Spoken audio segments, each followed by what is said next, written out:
Hello everyone, welcome back to Carl Fix. Today I'm going to be transforming this door here into a more modern looking door by painting it white and fitting some black door handles to it. These doors are solid wood. They've been in this house for probably 50 years.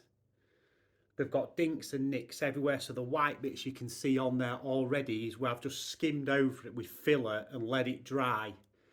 So when I sand it back, I get a nice flat surface to paint over. So we will start by taking the handle off, which I will go and do now. Just a simple case of unscrewing it with a screwdriver. It's not something you probably need to watch, so I'll probably speed it up.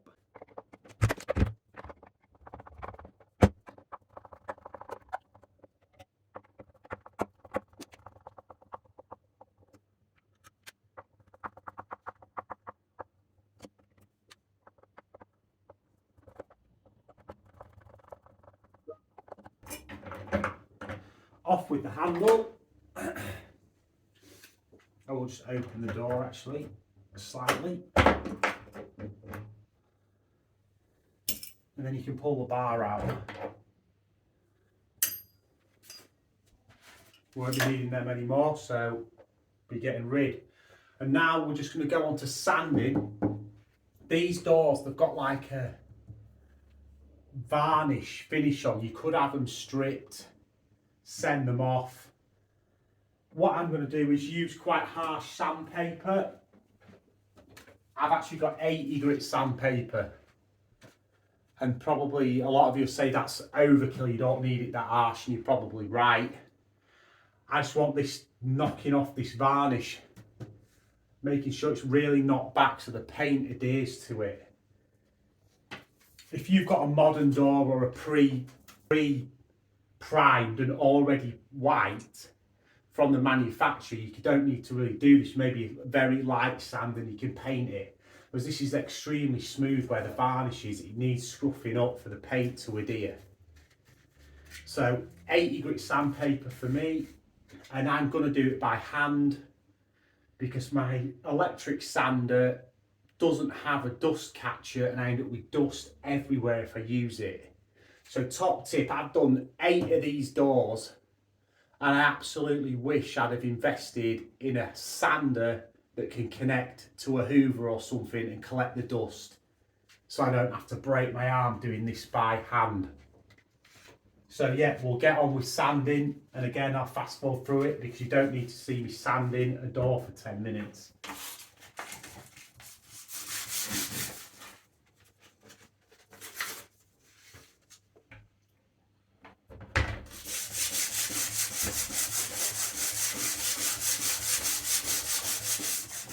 So now, as you can see, the door's now sanded back, looking a lot duller. Like I say, giving it quite an aggressive sanding. I'll just zoom in a little bit.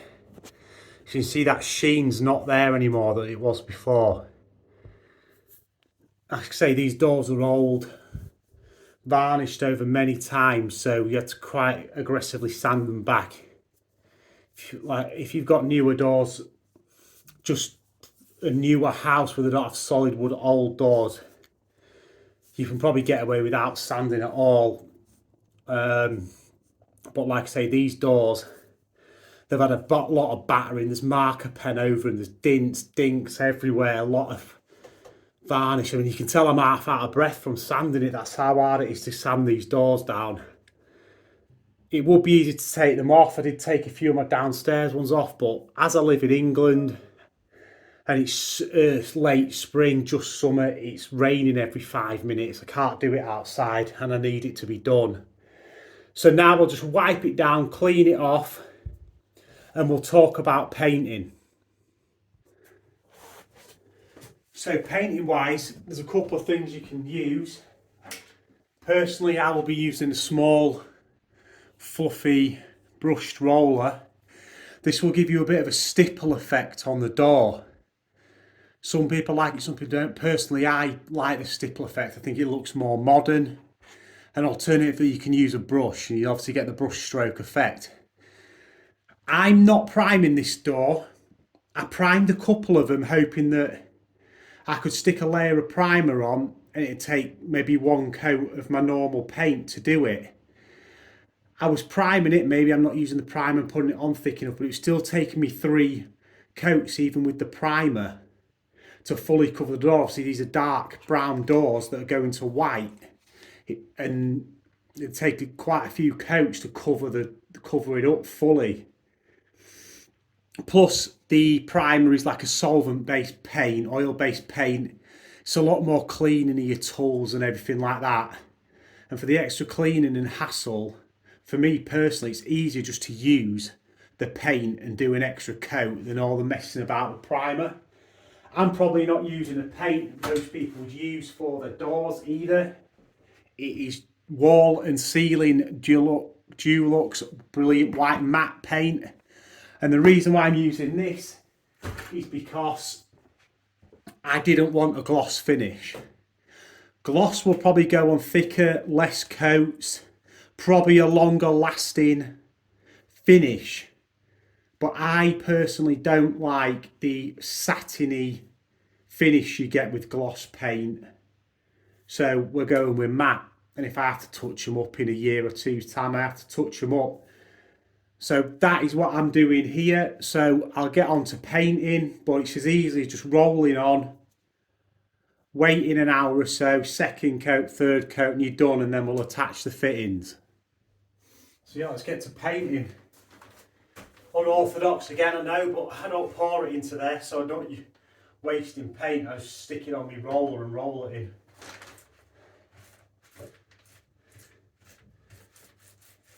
Controversial maybe, but that's the way it goes. Obviously I'd normally do this with the door open so I can get right to the edges, but for you guys on the camera, obviously you can't see if I have the door open, so just put a liberalish first coat on, just try and get it all on there. Get right to the bottom. This is why I've got the plastic sheet down, because it doesn't matter how careful you are at painting, you will always spill some.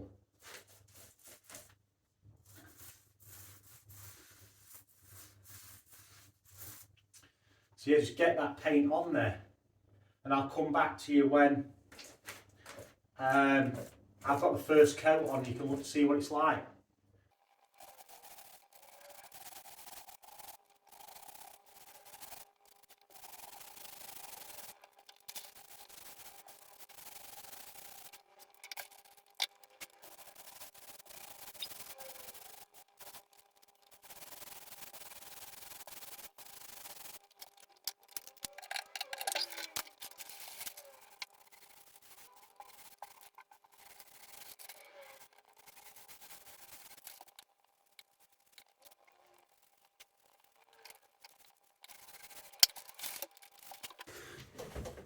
So yeah, there's the first coat on. As you can see, it doesn't fully coat the door on the first one. You just want to put a nice flat finished first layer on just to get that base layer down. Need to do a little bit more down that bottom left where I've missed it, where the door's been shut. So yeah, there's a bit of a close-up on it. That's coat 1. Usually these doors are taking me about 3 coats. If you do it with a roller, it's a lot quicker. Like I say, it depends on the effect that you want from the finish. But I find the roller effect perfectly fine, and it's a lot faster to apply. So I'll come back to you when this is dry. We'll stick the second coat on, the third coat on, then hang the handle. So here we are, second coat's gone on. As you can see, it still looks a little bit patchy while it's drying. It should dry on a little bit nicer than the first coat once it's gone off. Then we'll put the third coat on, and the third coat should see it nice and bold white. And then once the third coat's on and dry, I'll show you putting the door furniture on and what door furniture is going to go on there. So you can see now the door with 3 coats of paint on is solid white. It's getting a bit dark here, so it's hard for you to see what you can see there, like how white it is against my hand. You can see that stippled effect in the door as well. So, yep, after 3 coats it comes out fine. So now I'm going to put the door handle on And these are the handles that I've got. Just a black standard lever arch, Smith & Lock. £12 each from Screwfix these. It's just the actual handle, there's no mechanism. I'm using the mechanism that's already in these doors. Also, if you need a mechanism, you'd have to either buy handles that include that or buy the actual latching mechanism separate. So let me unbox these. See what they are. The handle's just a plain modern looking black standard handle, and it comes with the fixing mechanisms, a new bar, wood screws, and also if you want, it comes with these through ones where you can drill all the way through the door and then lock them together so they will never pull out, and obviously an Allen key to tighten the bar up. So I'll put you on a tripod and then stick these on the door. So yeah, first of all, put your new bar through, or you can use the old ones if you want, whichever you prefer. My doors are that old, some of these new bars are a bit too wide, and I have to use the old bar still.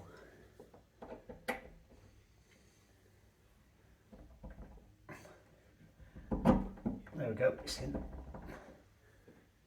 Might need a tap with a hammer to get it through.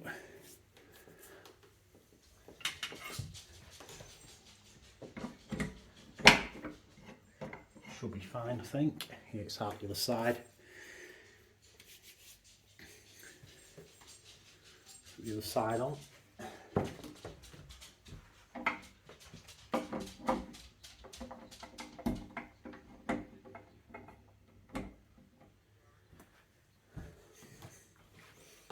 Allen key. Undo the grub screw on the Allen key. So the bar will slide all the way into the handle and you can tighten it up after.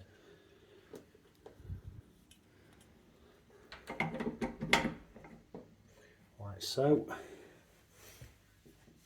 And then I'm using a 2.5mm drill bit to draw a pilot hole. And I've got my level to make sure the handle's level, because there's nothing more annoying than looking at a door and the handle isn't level, which half of these old doors were just handles were rammed onto these doors with no care. They're all wonky, screws missing a lot. So take the extra 30 seconds to use one of these to get your hole straight. I'll try and stay out of the way while I'm doing it.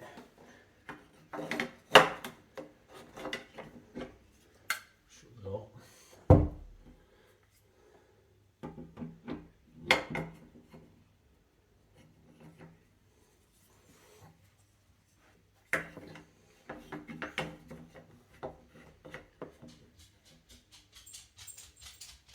So as you can see there, right bubbles right in the middle, so we make it straight. So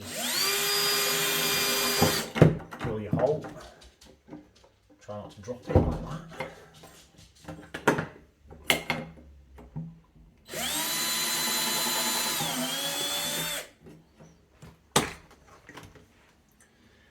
Everything's always harder when you're making a video. I'm trying to stay out of the way, not got the door shut properly.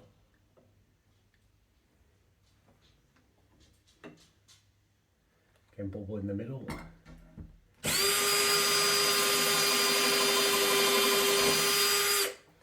Drill your pilot. Do the same on the other side, and just take your wood screws and screw it in.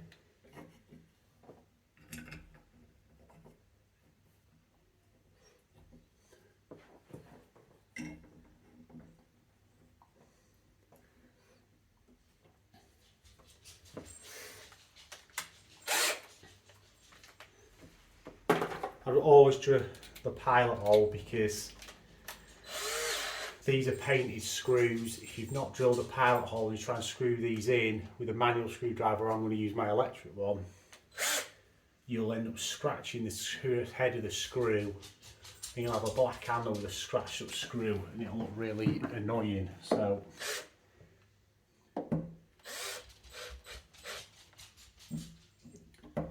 take it in nice and slow and not overly tight.